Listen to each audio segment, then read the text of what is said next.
Okay, so what you're going to do now here for question 9 is you're going to go and get your week 6 submission for task 2, I believe. So we'll go into my grades, then we'll look for week 6 task 2. Here it is right here. That was 4% of your grade, which you earned by clarifying an argument. So it says it needs grading, but I should be able to open that up.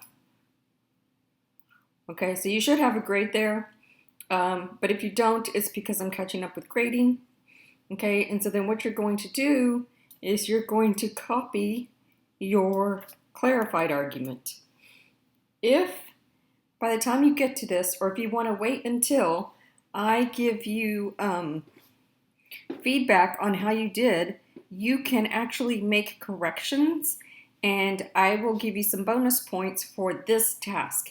So again, if you want to earn some bonus points for this week 7 task, you can go and read and or listen to a video if I posted some video feedback for you, and make the corrections according to my video-based feedback. It's going to be helpful if you do, if there were a lot of mistakes, especially or major issues with syntax, or even some of you presented sentence fragments down here.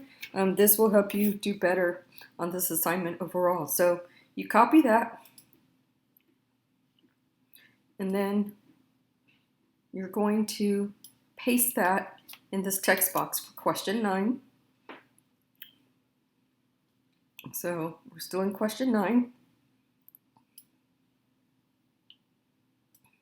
And then what you're going to do is over here to the right, in capital letters, you are going to tell me whether a given statement is a moral statement or a non-moral statement. And what you're doing is you're applying the concepts that you've learned about so far in this task as they are defined in this class. So you need to look at your notes that I told you to write down, copying the diagram with all the concept triangles, and you need to use the definitions I've given you for moral statement and non-moral statement. Do not worry about telling me if something is a general moral principle or a particular moral judgment.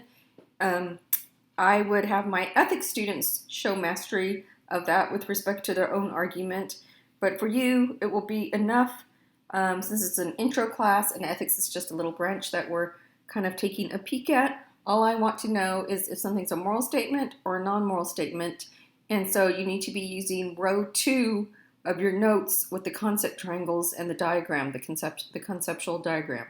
So I'm going to go ahead and allow for some more practice by going over the correct answers for this one. But again, you have to go and get your own clarified argument. And by that, I don't want you to mark up the paragraph, the ordinary argument. I want the fully clarified argument, the reformatted version. Okay, so this is how I want you to input your answer. Americans are born free. Using the definition for moral statement and non-moral statement, I realize that this is a non-moral statement because I don't see any indicator words with respect to rightness, wrongness, goodness, or badness.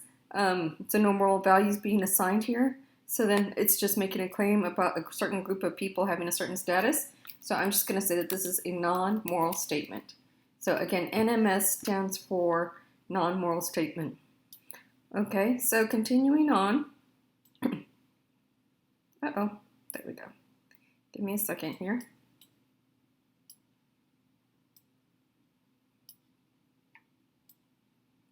There we go. Okay, so if I'm born free, then I have a right to decide what to do with my own body. That's just a conditional statement, so we're going to write non-moral statement. Per the definition of non-moral statement, anytime a government tries to tell a person what to do with their body, they are violating a basic right. It doesn't say, now notice that a basic right, here right is being used in a metaphysical sense. It's not being used in a moral sense. In other words, these are real things that we're actually born with that are part of our existence. But here right is not being used in the moral term, and so this would be a non-moral statement. It's about a certain action violating the metaphysical reality of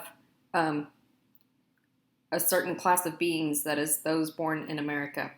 It is always wrong to violate a person's basic rights. So now you do see what the word wrong, and again, it's not enough for a typical moral value indicator word or phrase to be in a statement to decide that it is a moral statement. You still have to read the rest of the sentence to make sure that the word or phrase that you think is functioning as a moral concept indicator really is. And using my critical thinking and paying attention to context while using the definition given, I can safely say that this is a moral statement.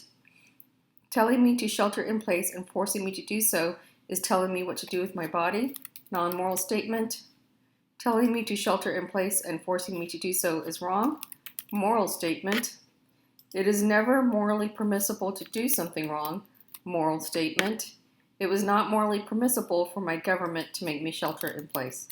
So what's interesting here is that I do have a complex argument. We haven't looked at complex arguments that are moral arguments.